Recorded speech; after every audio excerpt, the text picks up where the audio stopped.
love the idea of facts first stories, and I think it's empowering for somebody to be able to take control over what stories they're telling themselves and kind of be able to recognize that it's bullshit. I mean, to me, the stories are defense mechanisms. Right. Like they're innate ways that we try and protect ourselves from the anxiety of knowing something is not working well in our life. Right. And having to focus on the facts is really scary, because sometimes focusing on the facts means having to say like, oh man, I really fucked up, or this is really bad. I need to figure out how to move through it. So it becomes easier to justify it or be in denial about it or play victim to it, because that becomes— That's a big one, I think. Yeah, I mean, that becomes a lot easier than having to say, things are really shitty for me in my life right now, and I did it. On everybody, welcome back to the All In Podcast Thursday Thoughts Edition. As always, brought to you by our good friends at FitAid, Cured Nutrition, Iron 3 Formulations, and First Form. Guys, as always, this is not a platform that we monetize, so if in any way you find value from this, the only payment we ask from you is that you share it with a friend and help us spread the good word. Guys, today's Thursday Thoughts is a really good one. It is not about not giving a fuck. It is more about choosing which fucks you give. Now that seems really crazy, and it is a little crazy, but guys, we have mindset expert Jess Durando joining us, and we both go really deep into this rabbit hole, and you're going to walk away with 3 magic words, and they are, I did this.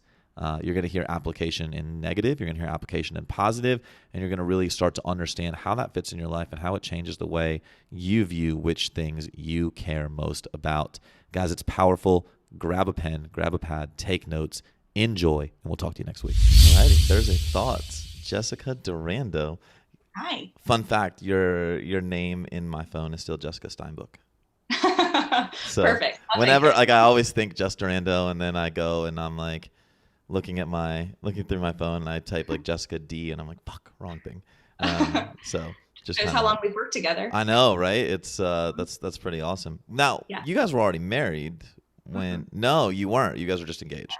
I was engaged. Okay, Yeah, right. we had gotten engaged and wanted to get ready for the wedding, and we found you fast. That's right. So it has been quite some time. That's amazing. Yeah. And it's really cool. I mean, just for a mindset perspective, I think people would love to hear just quickly, like, how has that evolved? Because you came into our business as a client, really like somewhat confused in the space. And now today you're a fantastic coach, and really leading the world of nutrition inside a mindset, and also now starting to lead in the pre and postnatal arenas. So how has it gone from really like confusion slash quest for your own success to now leader? Like, what does that look like? It's crazy looking back and thinking of where I first started. I always had a big passion for nutrition, but there's just so much information out there, and a lot of it's bad information, that, I tended to fall into the rabbit hole of move more, eat less, lose weight. There's some sort of magic bullet that I was waiting for to be able to feel more in control of my body and find a little bit of self-love. And when I came to you, I was, training twice a day and eating paleo and not eating enough of what I needed. So familiar. Yeah. And I felt awful, and I was gaining weight, and I was just, like you said, I was really confused. And my now husband was the same way. He trained all the time, and we just didn't know what we were doing wrong.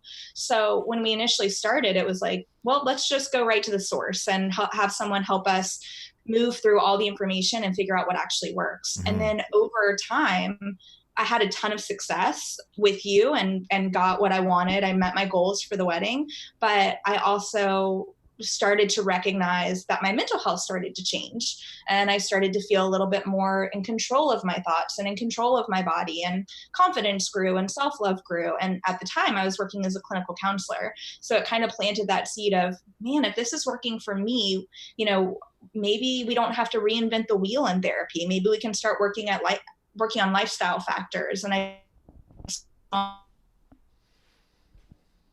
change people can day to day to create physiological changes, fuel themselves, and have more mental clarity, and have more energy to do the things that make them happy, but also maybe start breaking some food rules and changing their relationship with food and letting go of the chronic dieting that I had experienced for so long, and actually start feeling in control of their life again. Yeah, no, I absolutely love that. I think that It's really cool, especially, just I think I don't know if I've told the story publicly, but I say it a lot, like to you and like to the team, and like I remember you asked about like mentoring with me, and then Mhm. prior to that you said, well, if I do it, is there a chance at the end that I can work for you? And I remember, like, as you were asking that question, I'm not even sure if I let you finish asking, because I'm like, the answer is yes. Like, Yeah. and so for so many people, the reason I was so adamant about it is because of the counseling background.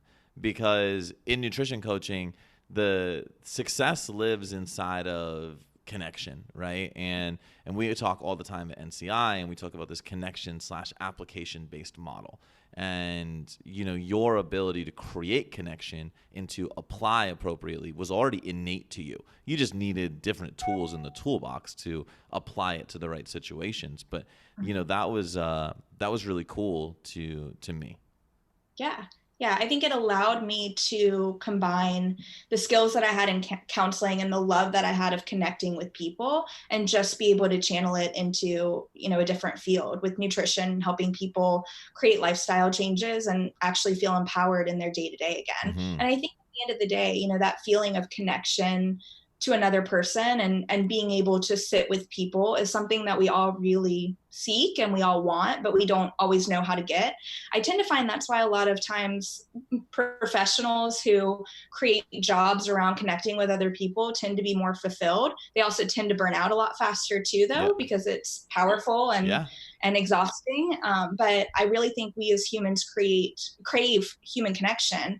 And for me, I'm just really comfortable having those uncomfortable conversations and encouraging people to be vulnerable and try and address whatever's going on. And I think that served me well, because a lot of people aren't willing to go there or haven't had the opportunity to go there before. 100%. I couldn't agree more. I mean, I think that you nailed it, and I mean, it just reiterates literally everything that, fortunately, everything I've known to be true for several years, and now the public is starting to also now know it to be true, which is super cool.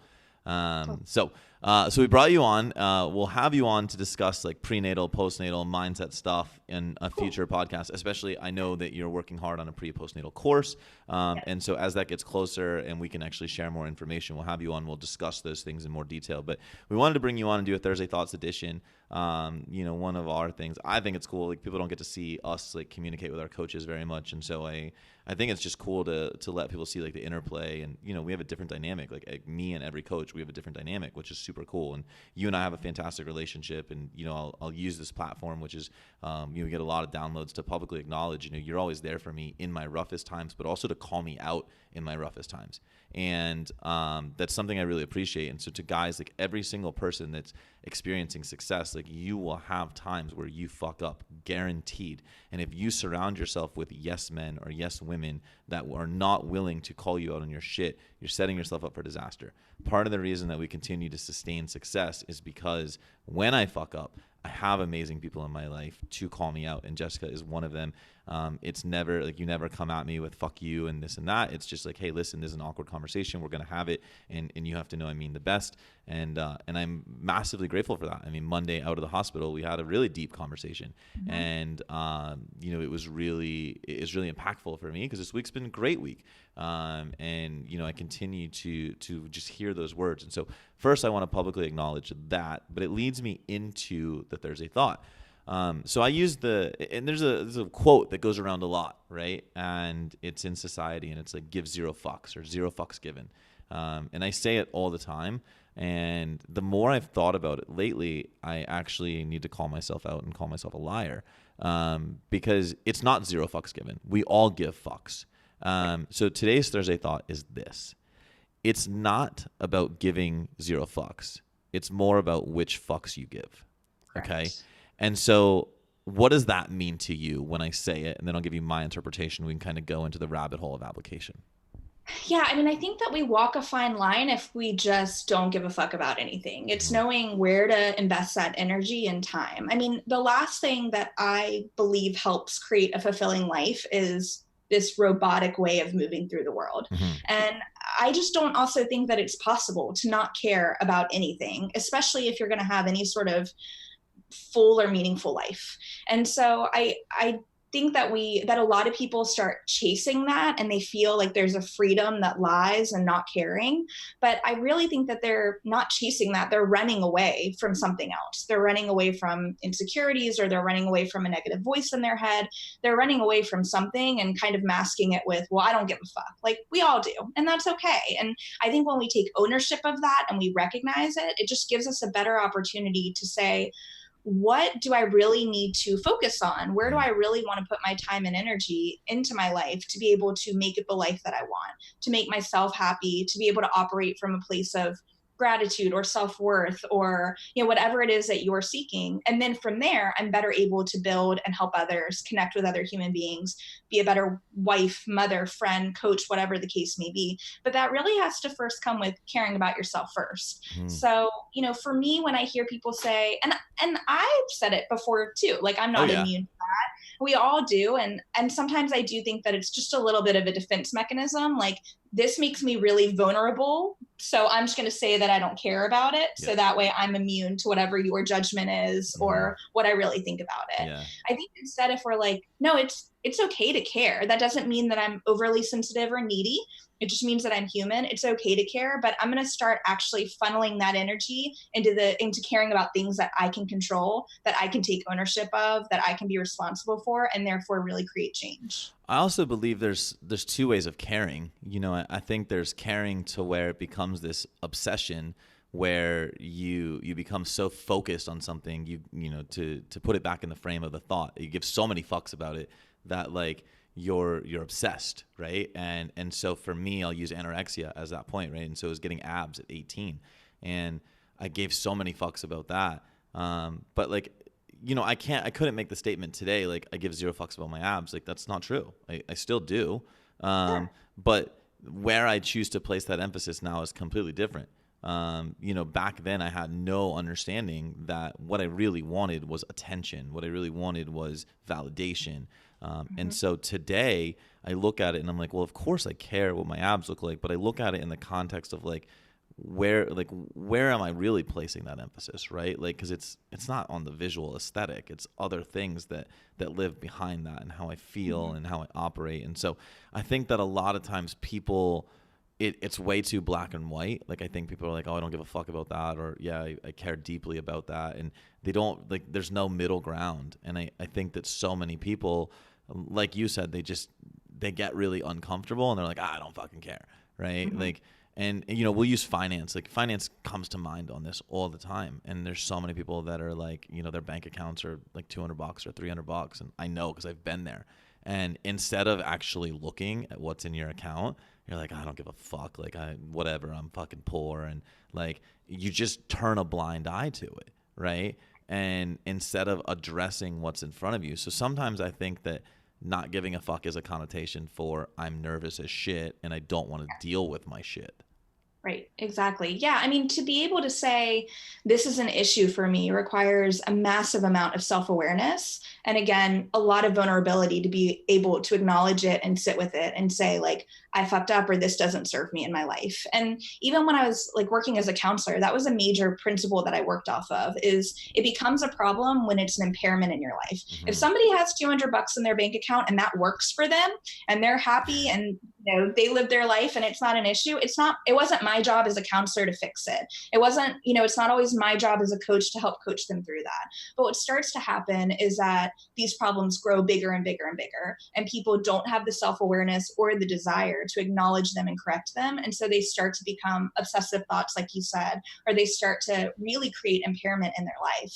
And that warrants the opportunity to recognize it and be willing to make changes around it, cognitive changes, financial changes. I've had tons of clients who maybe come to me because they're emotionally eating, and we could participate in like stereotypical self-care. Maybe you should take a bath, or maybe you should like go get a manicure pedicure. We really like dig into what's causing them that much stress. It's the fact that their finances are a mess. So me telling them to go get a manicure pedicure and spend $50 is going to do nothing but make it worse. Exacerbate the problem. Yeah, like, you're a mess because your finances are a mess. This is what you should give a fuck about. So let's sit down and like, maybe you can like lay out a budget or meet with a financial advisor or whatever the case may be to really be able to identify the issue that's causing you stress so you can create change and move past it and then have new energy to give a fuck about something else that really So matters. last week on Thursday Thoughts, I made the statement and I said, whatever the biggest problem is in your life right now, stop trying to fix it. Mm-hmm. And because the real solution lives somewhere else. Okay. And I feel like what you just said it mimics what I said, right? I think you gave a very good practical example of someone struggling with finances or struggling with food rather. And Mm-hmm. really like the reason they were struggling emotionally eating was they were stressed about their finance. Right. So the question, relative to today's thought is, in what way do we say, okay, how do we choose which fucks we give, right?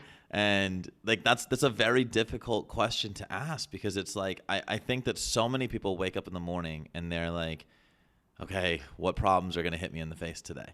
Right. Or they, they wake up and they're like, okay, the XYZ is on my plate. I have to focus on that.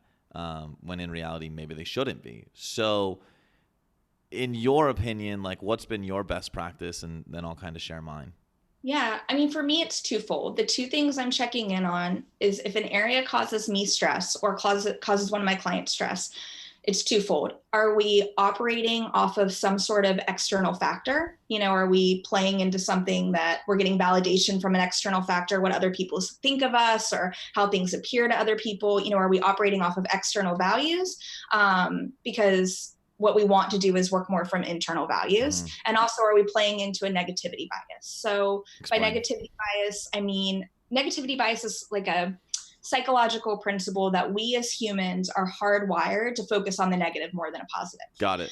So if you hear 10 compliments and one thing that could be perceived as the insult, you're going to be obsessive about the insult. You're Got going it. to latch onto that even more than the compliments. So I think kind of to me, the trouble that I get myself into and that I see with a lot of clients is that they're giving a fuck about things that they have no control over because they're based on external factors, or they're giving a fuck to the one negative thing and not participating in doing the work on any of the positive things. And it just creates this really vicious cycle of negative thinking. Yeah. And once we're swarming in that vortex of like negative thoughts, self-deprecating thoughts, self-loathing thoughts, it becomes really difficult to pull ourselves out. And all we're looking to do at that point is numb it or cope through it and do it as quickly as possible. And that comes with coping skills that might be effective, but Mm-hmm. they're not really the best long term, like overeating, over drinking, over exercising, Yeah. restricting, all of those things. So when I'm looking at like what can we really give a fuck about, it's what do you really value? What brings you joy in your life? What are we operating off of like internally? And what kind of positives can we really be focusing on? How can we rebuild gratitude and really give a fuck about those things? Because I think that that's where joy lies on the other side of. Yeah, I have a different like approach and I'm Yeah. really interested in your thoughts. Like so I have this firm belief that in life, like every single day there's facts and there's stories.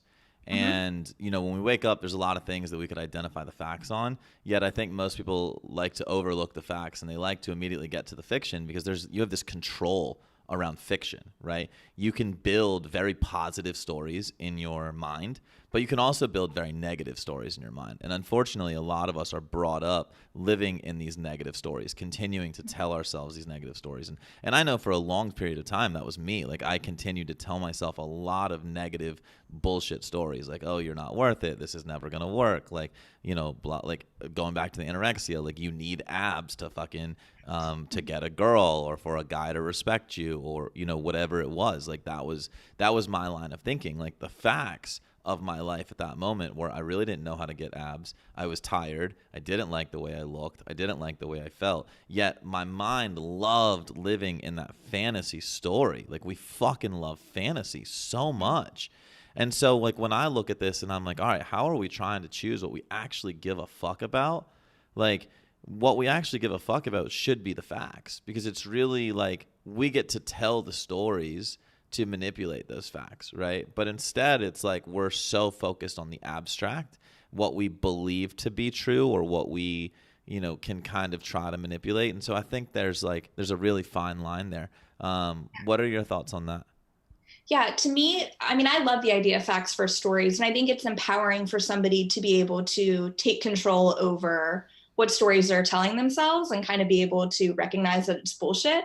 I mean, to me, the stories are defense mechanisms. Right. Like they're innate ways that we try and protect ourselves from the anxiety of knowing something is not working well in our Right. life. Right. And having to focus on the facts is really scary because sometimes focusing on the facts means having to say, like, oh man, I really fucked up, or this is really bad. I need to figure out how to move through it. So it becomes easier to justify it or be in denial about it or play victim to it because that That's a becomes, big one, I think.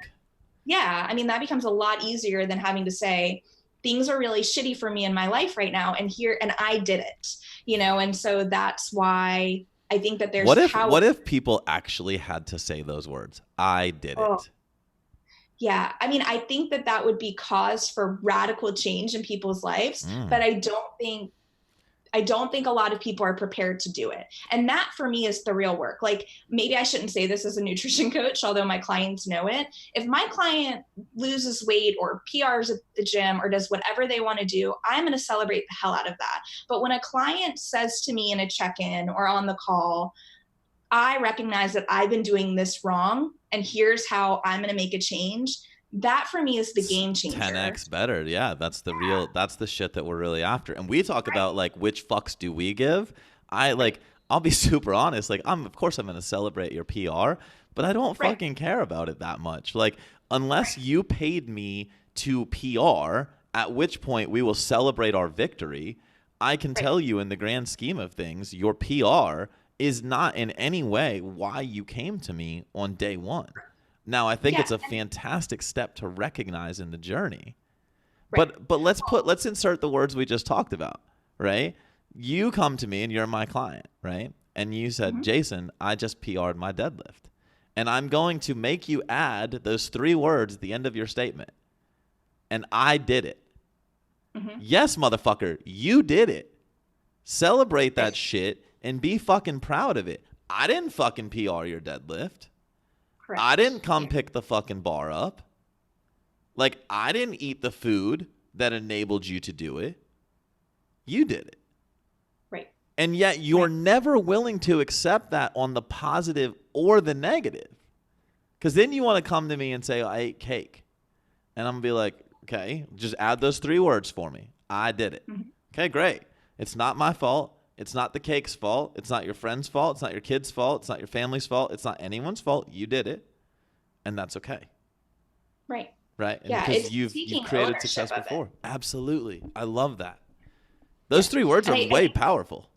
yeah, I think that that's where clients are scared. I think that they're scared because if they say, I ate the cake and I did it, that they're going to be judged, which goes back to that external factor. Or they did a month of great work and then they had one piece of cake and that makes them their failure. That goes back to that negativity bias. And they'll tell you the stories. Well, it was my kid's birthday party, or it was this, or it was that. But they never say, I did it. They never just take ownership of it. And that's where we really create change. Mm-hmm. And I think from a mindset perspective, that's where a lot of clients might get it wrong, and even a lot of coaches get it wrong. They go through their tracker and they're going through the black and white, and cool, the scale moved down 3 pounds, or cool, you felt great in your training, but they're not recognizing all of the steps that were needed and celebrating the steps that the client took or that they took to make that happen. I mean, 100%.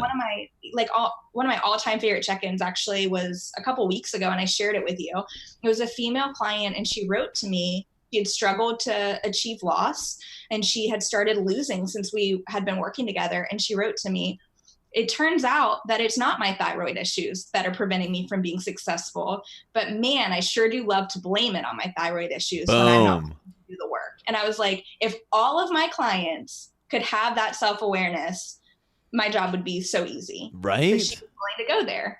And I feel like that statement should just be sung from like the mountaintops. Like it's and I think here's the crazy part. I think so many people are going to listen to that and be like, "Well, yeah, that's simple. Like that makes sense." Yet then you go and you look inside your life and you realize as simple as that is, you're not really creating it. And I think so many people understand the concept of ownership, extreme ownership, and self-awareness, but so many people are afraid to apply it. And and I think that is directly correlated with the notion of they're giving a fuck around the wrong things. Like, Mm-hmm. like undoubtedly right now, everyone listening to this podcast, wherever they are, car, gym, whatever, they know that the number one thing they should give a fuck about is their own actions. Mm-hmm. Like, the end. Yet when you operate, you're operating predicated on the fucks that you're giving about what other people think, Mm-hmm. around the artificial guidelines that you believe the world has set for you, or around these fucking artificial guidelines you've inserted in your life that are not even rules. They're some bullshit fucking story you're telling yourself. Correct. Yeah. So the question now becomes, so we started with the Thursday thought of which fucks should I give, right? The question now becomes, how do I change which fucks I give? Because I think that's far more difficult. And the fact that you're a mindset expert here is really going to play into this, because I think, honestly, like the simple truth is I believe everybody knows that they need a transition in this, especially people that listen to our podcast, because we hit this pretty hard, right? It's not easy. It's simple, but it's not easy. So how do we overcome that? Like, I'm fascinated by this.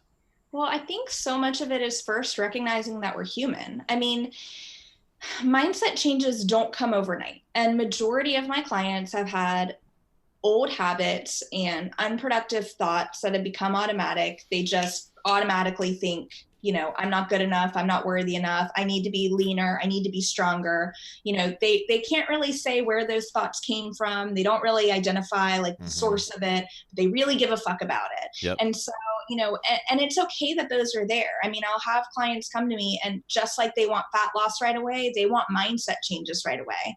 And I just try and remind them, like, we've got to keep the idea that the brain is like a muscle and it has to be exercised regularly. You have to practice. If you've never worked out a day in your life, you're not going to walk into the gym and deadlift 300 pounds. It just doesn't work that way, I would imagine. And so you've got to go in and you've got to practice and do the work and practice your form as well, and be willing to do the accessory work. And if you're going to do it, you want to do it right. And creating mindset changes is like that too.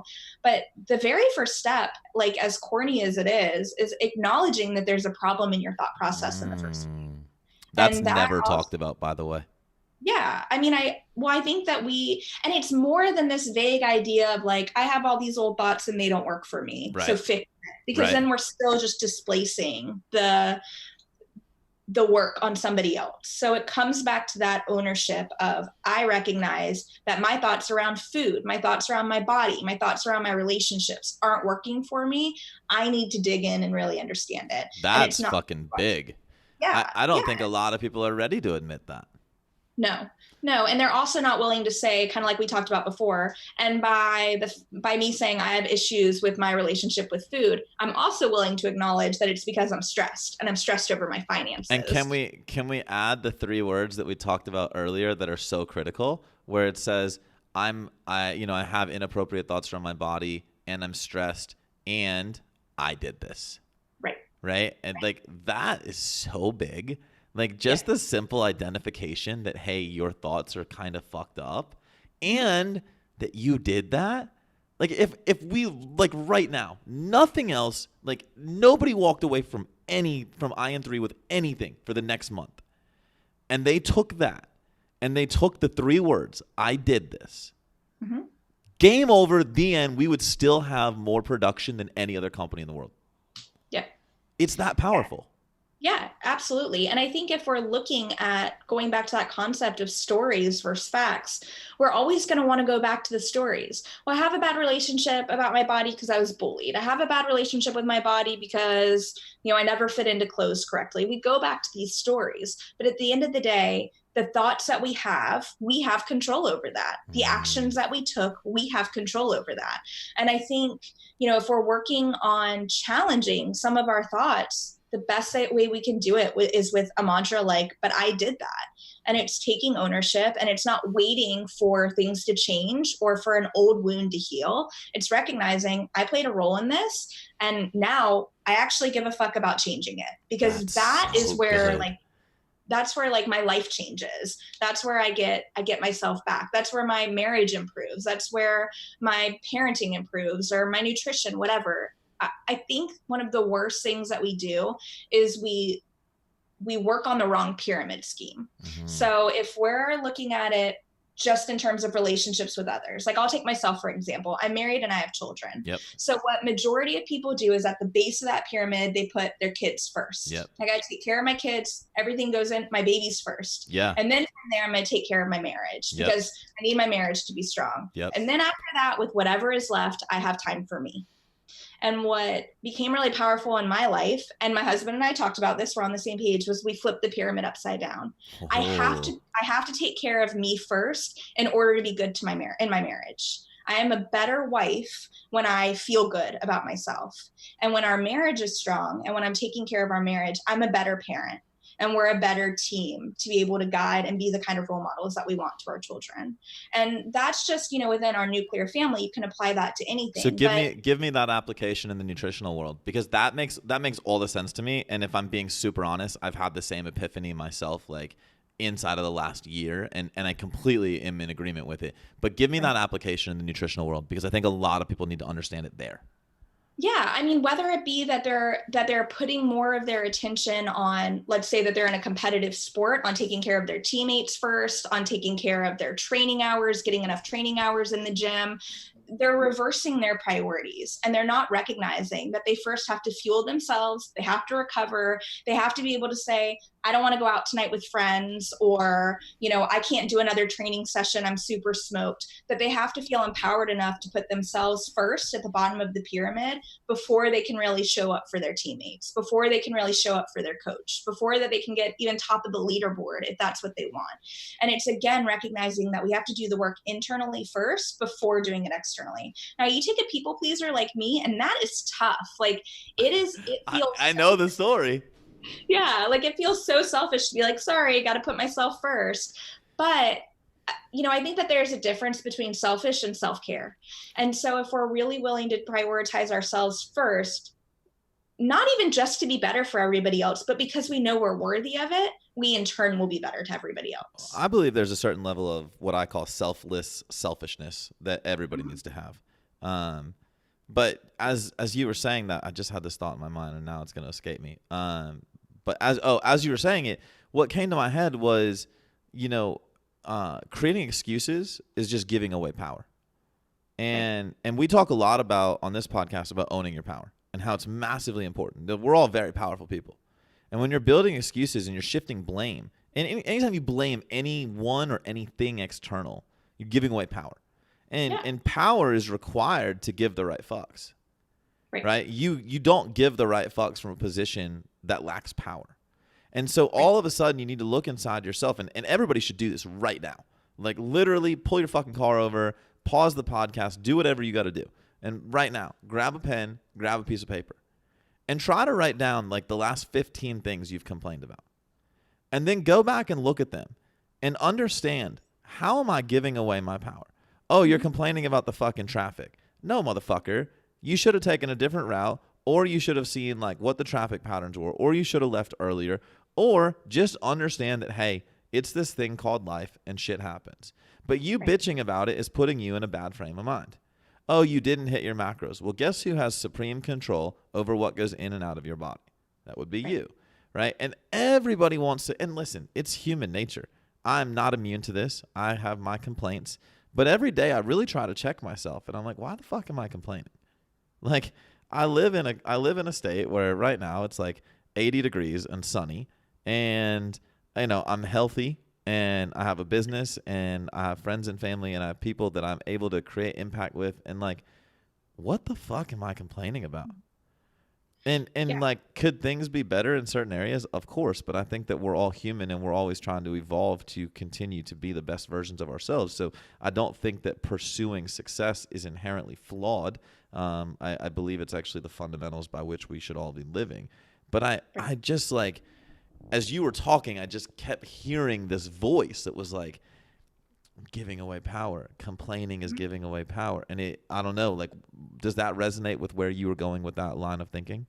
Yeah. I mean, I think a lot of that goes back to like one of the best ways to interrupt anxiety is through gratitude, like giving power to the real. Like you can give a fuck about the good stuff, give a fuck about what you give your power to.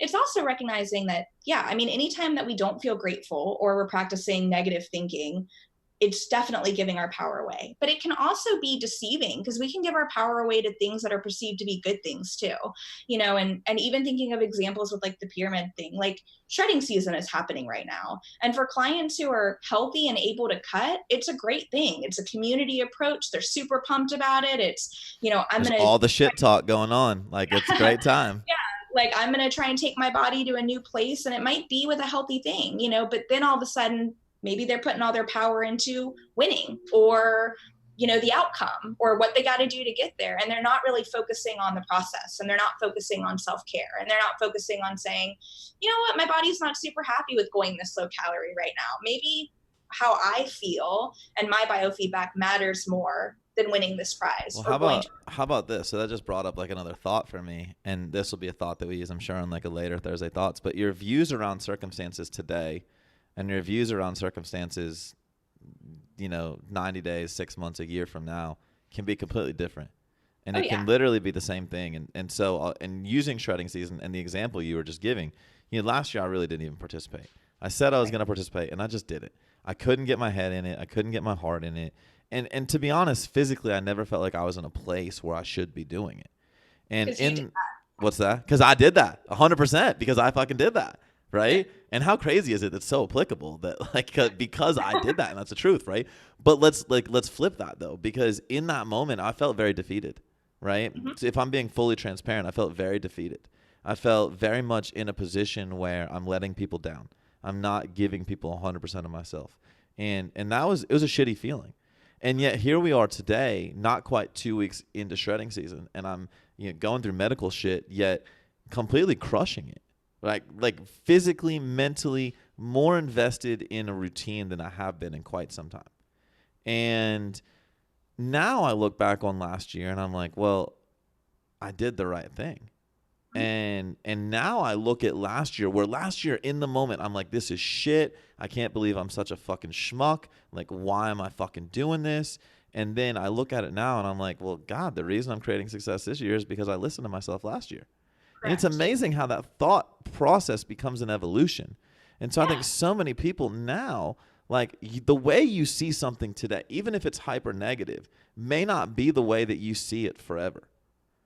And I think that we got to remember that in good and bad times, right? Because in the bad times, it's very easy to understand, oh shit, well, what seems hard today might seem like a blessing later. But I also think we have to remember that in our positive times. What seems like such an amazing accomplishment today cannot be also over-celebrated, and cannot be, you need to learn from that to continue to evolve as well, right? And so I think it has to go both ways, but I love that vision of, as you were saying that, like the way that we see things, it totally is going to evolve. And it's like, it can change the fucks that you give. Right. Well, and it should. I mean, first of all, I don't think that the right thing is always the easy thing. So Agreed. I think sometimes, like doing the right thing might make you feel shitty about it. That doesn't mean that you putting yourself before other people's judgments or deadlines or whatever, false ideas you had created around shredding season meant that you did the wrong thing by putting your health first. Now you're able to see that payoff long term. But, maybe certain beliefs that people have, political beliefs, religious beliefs, whatever, maybe they stay the same for an extended period of time. But if you're willing to do your own work and you're willing to maintain a growth mindset, things should look different in the future, because it means that you've evolved and you've taken opportunities to change and grow and learn from situations that you've been in. Just like you can look back at certain situations and been like, man, I thought that was as good as it was going to get. And you know what? That was actually a learning opportunity for me too. And I think that what becomes like really, really amazing is to have the self-awareness when you're going through it. So not just the self-awareness to be able to look back and be like, oh, in hindsight, that could have been different, but to be in the moment and be like, you know what, I'm just going to be really open at this point in my journey, because I think I'll view it completely differently a year from now. So that's got to be one of the hardest things in the world, because I put myself back in my shoes last year, and had you said that to me, I think that I've evolved enough as a person that I probably would have heard it, but if I'm being honest, I'm not sure I would have accepted it right away. I would have definitely listened to it, and I definitely would have considered it because I try not to shut anything out, and I try to really embrace everything. But I also, if I'm being honest, I would have probably said to myself, like, yeah, right, you're just trying to fucking, be positive and get me through this because you care about me and et cetera, right? How do we instill that in people? How do we get people to trust that and believe that? Because it's so hard. I mean, here we are a year removed. Well, it's easy to look back and be like, yeah, because here I am inside of success. But back then I felt disappointed and let down. And how do we change that? Well, the difference is believing it now, you've got evidence. Believing it back then required faith. Mm-hmm. And that's a lot trickier because that's a tough thing to just believe in something and risk it not working itself out. That opens ourselves up, that makes us vulnerable, that makes us sensitive to however things could pan out. And I think one of the best ways to practice it, because again, it's not something that happens overnight, one of the best ways to practice it is really start giving a fuck about being present in your own life and giving a fuck about silently observing, passively observing everything that happens while trying to remove the emotion from it. That doesn't mean be robotic about it. That just means not being so judgmental about yourself and everything happening around you.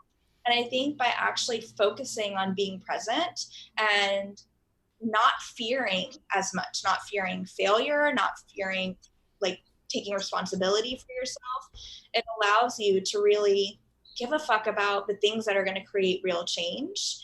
And, I found for myself being present allowed me to take better care of myself, allowed me to find more enjoyment in the things that were going on in my life because I was able to really be in the moment and not feel anxious about thinking what was going to happen and not feel depressed thinking about what already did happen, Yeah. but just, yeah, like really being present and able to observe things and be like, yeah, this is cool. Things are going great. It's temporary, Mm-hmm. but I can celebrate it and enjoy it for what it is now. Things are not going so great. Okay, like what can I learn from it? How can I grieve it? It doesn't mean you don't feel Mm-hmm. anxious, I sad. and I think that's the important part. I think a lot of people try to suppress that inside Yeah, of, and it goes back to the whole I don't give a fuck. Like, no, you right, do give a fuck. Like, in right. fact, you need to give a fuck. Right.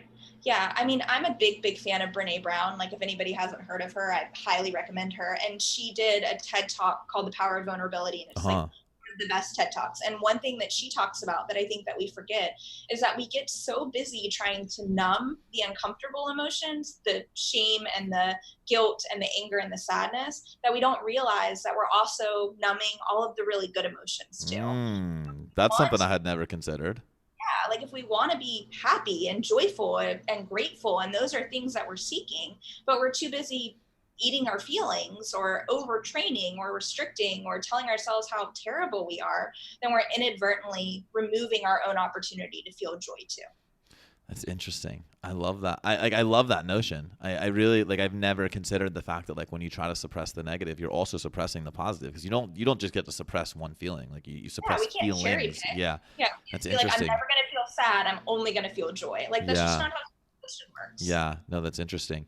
Um, so okay, so we've never done a Thursday thoughts where we've had a guest, and I really love this because I love the idea of like taking a thought and just like pushing it out there. And honestly, I love that we have like the mindset expert behind Thursday thoughts on the on the first one. So that's super cool. Um, so tell me as we close this, right? Like one final thought. If everybody that listens to this podcast, and we're talking about the framework of the fucks that you give. It's not about not giving a fuck. It's about the fucks that you do give and focusing on the right fucks. Um, give everybody one action step that they need to do today. I would go through your day and write down anything that's causing impairment in your life. Any complaint that you had today, any sort of negative thought you had, anything that triggered an unhealthy behavior or an unhealthy thought pattern, write it down. Simple as that. What we're trying to do is start opening ourselves up to self-awareness. We're starting to try and recognize the things in our life that consume our thoughts that are negative and don't serve us anymore. And I think we spend so much time trying to fix those thoughts without even recognizing what they are in the first place. Like, I'm just negative Mm, all the time. I'm so stressed all the time. And how do I fix that? But they're not really even identifying the root cause of it. yeah. So You feel a little anxious today? Write it down. You feel a little sad today? Write it down. You're pissed because someone took your parking spot? Write it down. I mean, we minimize things that have so much power in our lives, and we don't celebrate the things that also are in our lives. Like, doesn't serve you, the next day write down what does serve you. You get that parking spot you wanted, celebrate it. You know, you got a great client check-in, celebrate it. Like, whatever it is, we're starting to recognize the negative, recognize the positive, so we can start replacing the negative with the positive and actually giving a fuck about that. I love that. I love that, guys. You got a fucking firsthand lesson from the mindset expert in this world, and there's nobody else I go to in my world. And you guys know, like I feel like I have a pretty powerful mind. I am able to think critically on like a lot of things and see things that people don't. But this is my go-to resource, and so you guys just got my secret, like my biggest secret, uncovered today. But you know, more than anything, I also want to just quickly plug the mindset course.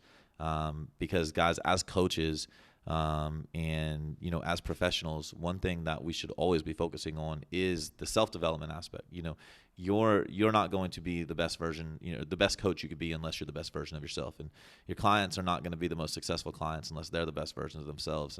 And we all know that as coaches, compliance is key, and we also know that those of us that are hiring coaches, that we need to comply to the program that the coach has set forth. And the real difference here is being able to find yourself in this process. And that all comes down to mindset. It is the single most overlooked aspect of success, period, but especially in nutrition coaching. So guys, NCI has a mindset specialty course. It is taught by Jessica, and it's just mind-blowing how good it is. I've watched it twice. I watch the online materials whenever I need a little pick-me-up. And so I'm just going to quickly plug that and have everybody consider that, and give you guys the URL. It's just ncicertifications.com. Look for the mindset course. And Jess, I just want to thank you for your time on this Thursday morning. Yeah, it was fun. Thank you so much. Absolutely, dude. And thank you just for being an amazing influence in my life. And thank you for being an amazing coach to so many of our clients, and preparing education to take so many people to the next level inside of this mindset and pre and postnatal arena. So just really excited for the future, and just couldn't be more ecstatic, you know, to have you as a friend and a mentor. So thank you so much for joining us today. Thank you. You got it. Guys, we'll talk to you next week.